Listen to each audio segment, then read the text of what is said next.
Hi, my name is Joe Jackson. And between the years 1990 and 2000, I did hundreds of interviews with musicians for the Irish Times in a slot that was originally called the Joe Jackson Interview. When Paddy Woodworth, the newspaper's arts editor, launched its now legendary Sound and Vision double page spread. The name above the title idea was his. And I once said to Paddy, "Why me, Lord?"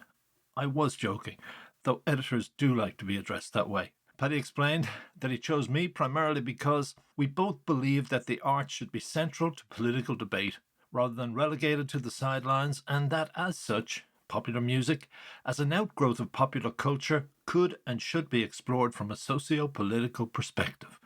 What does that mean in real terms? Okay, by way of a lead in to the tape I want to play, let me give you one or three examples. One of my peers in the newspaper was a renowned rock critic. He loved in particular American, British, and Irish guitar-based bands such as U2, who are usually comprised of four white guys. Cool. We all loved such bands at one stage. I certainly did. But increasingly, cultural analysts, and not just feminists, had come to call such bands proponents of cock rock, with all the political ramifications that implies. So I set out to broaden the net, as it were, to get a gender balance. And I set out to get a genre balance, to give as much space to, for example, Irish traditional acts such as the Chieftains. And even if all I got was a phone interview, something I usually rejected because it didn't lend itself to in-depth discussion, I was happy to say, "You bet." What follows is one of my Irish Times interviews. Enjoy. Okay, all right. Can we go back to your own role in those specific recordings? Some of them. A lot of the serious analysis of rock culture can be traced back to William Mann's comment in the mid 60s. Yeah, about What the pentatonic the cluster. pentatonic Diatribes in this this boy. Diatribes in this boy. I don't think that's what he said. pentatonic clusters. Yes, in this boy and the Aeolian cadences in That's right. not Oh, the yes, second I time. remember the Ionic cadences. But well, obviously they did not come. That the concept of that did not come from John Lennon and Paul McCartney at the time. Well, Or did it? I mean, was it a natural way they composed, or was this you? Words don't alter the music, do they? I mean, you can call them Aeolian cadences or whatever. I think Right. it's whatever you like, but the music is still the same. Right. And in fact, William Mann was quite correct because some of the music they were clusters of different diatonic notes rather Right. than chromatic ones. But it's just highfalutin talk.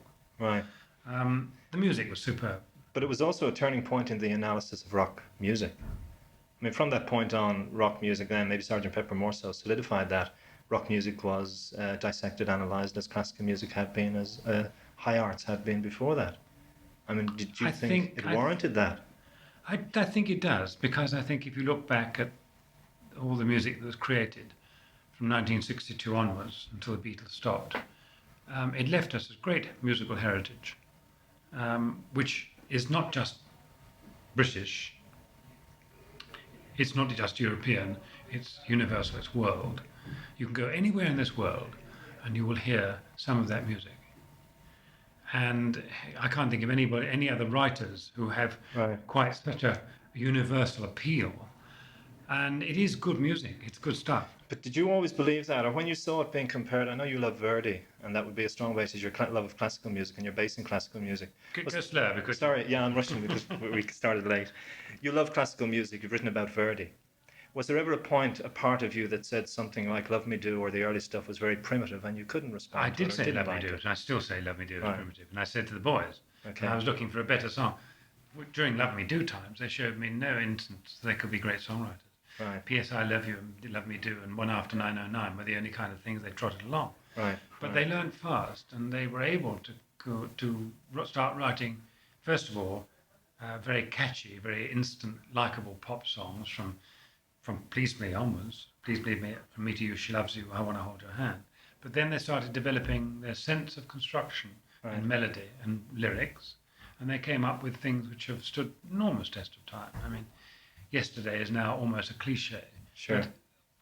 But songs like Strawberry Fields Forever, songs like The Long and Winding Road and Fool on the Hill and Michelle and so on, they're songs which are comparable with the best of Gershwin, the best of Porter, the best of Irving Berlin, and some people, like William Mann, say even the best of Mahler Schumann. and Mahler's Songs of the Earth. Wasn't that the comparison? The Well, point of indeed, comparison? I think it's a fair comparison because Right, classical music has not produced anything like that this century. right. Okay, you corrected me earlier when I said about the your contribution in terms of I would see what you did with taking two parts of Strawberry Fields, even though they're semitone apart in different tempo, and bringing them together. I think that was brilliant. Well, no, but that's part composition. That's part co-creation of a finished artistic product, surely. Yes, it's a bit like if you write a book, and you've written and you've created something that you think is pretty good, and it isn't really quite as presentable and as good as it should be. And then an editor comes along who is himself a good writer, and he knocks it into shape and he puts it together and he presents it, and that editor is an unsung person, and the book comes out and you're hailed and you win a book prize. Right. And in the preface, if you're Salman Rushdie, you will say, I owe a great debt of gratitude to Robert Laurentis, my editor, for his help on the stroke. That's the kind of role a producer does, I think. In other words, I am a musician, I'm a writer, but I have actually helped to shape their work and put it and present it in the best way. So I wouldn't claim composition, Would you not? except in certain instances. I mean, the solo in My Life is my composition. That kind The of solo.